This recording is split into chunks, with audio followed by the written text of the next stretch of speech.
जय श्री कृष्णा। एकादशी महात्मा।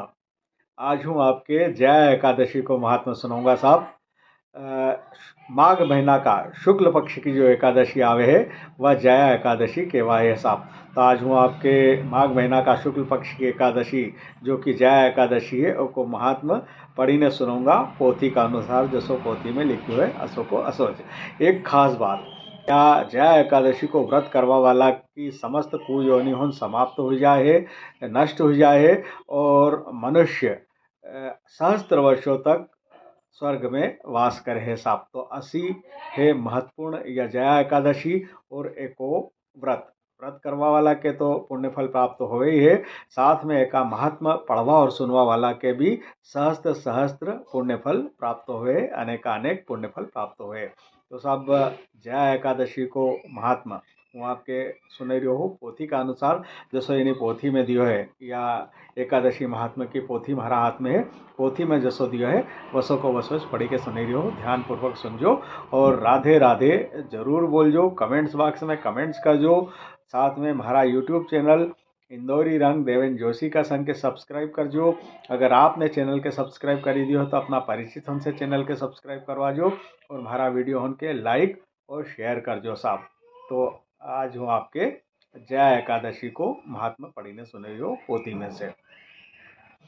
अथ जया एकादशी महात्मा। धर्मराज युधिष्ठिर बोले, हे भगवान, आपने माघ माह की कृष्ण पक्ष की षटतिला एकादशी का अत्यंत सुंदर वर्णन किया। अब कृपा कर माघ माह के शुक्ल पक्ष की एकादशी की कथा का वर्णन कीजिए। इस एकादशी का नाम, विधि और देवता क्या और कौन सा है? श्री कृष्ण भगवान बोले, हे राजन, माघ माह की शुक्ल पक्ष की एकादशी का नाम जया है। इस एकादशी व्रत से मनुष्य ब्रह्म हत्या के पाप से छूट जाते हैं और अंत में उनको स्वर्ग की प्राप्ति होती है। इस व्रत से मनुष्य कुयोनि अर्थात भूत प्रेत पिशाच आदि की योनि से छूट जाता है। अतः इस एकादशी के व्रत को विधि पूर्वक करना चाहिए। हे राजन, मैं एक पौराणिक कथा कहता हूँ।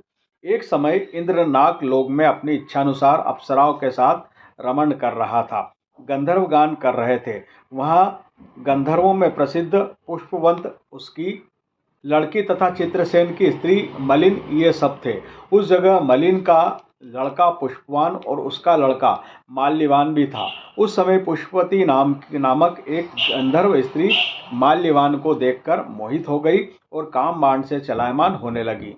उसने रूप, सौंदर्य, हाव भाव आदि के द्वारा माल्यवान को वश में कर लिया। पुष्पवती के सौंदर्य को देखकर माल्यवान भी मोहित हो गया। अतः ये दोनों कामदेव के वश में हो गए, परंतु फिर भी इंद्र के बुलाने पर नाच गाने के लिए जाना पड़ा और अप्सरा के साथ गाना शुरू किया। परंतु कामदेव के प्रभाव से इनका मन न लगा और अशुद्ध गाना गाने लगे।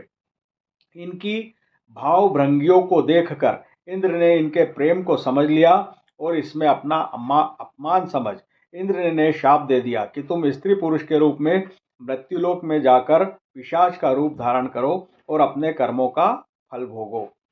इंद्र का शाप सुनकर ये अत्यंत दुखी हुए और हिमाचल पर्वत पर पिशाच बनकर दुखपूर्वक अपना जीवन व्यतीत करने लगे। रात दिन में उन्हें एक क्षण भी निद्रा नहीं आती थी। इस स्थान पर अत्यंत सर्दी थी। एक दिन पिशाच ने अपनी स्त्री से कहा, न मालूम हमने पिछले जन्म में ऐसे कौन से पाप किए हैं जिससे हमें इतनी दुखदायी यह पिशाच योनि प्राप्त हुई है। देवयोग से एक दिन माघ माह के शुक्ल पक्ष की जया नाम की एकादशी आई। इस दिन दोनों ने कुछ भी भोजन नहीं किया और न कोई पाप कर्म ही किया। इस दिन केवल फल फूल खाकर ही दिन व्यतीत किया और महान दुख के साथ पीपल के वृक्ष के नीचे बैठ गए। वह रात्रि इन दोनों ने एक दूसरे से चिपट कर बड़ी कठिनता के साथ काटी। सर्दी के कारण उनको रात्रि में निंद्रा भी नहीं आई। दूसरे दिन प्रातःकाल होते ही भगवान के प्रभाव से इनकी पिशाच देह छूट गई और अत्यंत सुंदर अप्सरा और गंधर्व की देह धारण करके तथा सुंदर वस्त्रों तथा आभूषणों से अलंकृत होकर नागलोक को प्रस्थान किया। आकाश में देवगण तथा गंधर्व इनकी स्तुति तथा पुष्प वर्षा करने लगे। नागलोक में जाकर इन दोनों ने देवराज इंद्र को प्रणाम किया। इंद्र को भी इन्हें अपने प्रथम रूप में देखकर महान आश्चर्य हुआ और इनसे पूछने लगे कि तुमने अपनी पिशाच देह से किस प्रकार छुटकारा पाया, सो सब मुझे बतलाओ। इस प्रकार माल्यवान बोले कि हे देवेंद्र, भगवान विष्णु के प्रभाव तथा जया एकादशी के व्रत के पुण्य से हमारी पिशाच देह छूटी है। इंद्र बोले, हे माल्यवान, एकादशी व्रत करने से तथा विष्णु के प्रभाव से तुम लोग पिशाच की देह को छोड़कर पवित्र हो गए हो और हम लोगों के भी वंदनीय हो गए हो, क्योंकि शिव भक्त हम लोगों के वंदना करने योग्य है। अतः आपको धन्य है। अब तुम पुष्पवती के साथ जाकर विहार करो। हे युधिष्ठिर, इस जया एकादशी के व्रत करने से समस्त कुयोनि छूट जाती है। जिस मनुष्य ने इस एकादशी का व्रत किया है उसने मानो सब यज्ञ तप आदि किए हैं। जो मनुष्य भक्ति पूर्वक जया एकादशी का व्रत करते हैं वे अवश्य ही सहस्त्र वर्ष तक स्वर्ग में निवास करते हैं। अशी जया एकादशी महात्मा। तो यो तो साहब जया एकादशी को महात्मा, जैसो कि मैंने शुरू में बताया था कि मनुष्य सहस्त्र वर्ष तक स्वर्ग में निवास करे है और समस्त प्रकार की कुयोनियों से उनको छुटकारा हो जाए। तो जय हो ग्यारस माता की, जय हो जया एकादशी मैया की। बोलिए गोपाल कृष्ण भगवान की जय।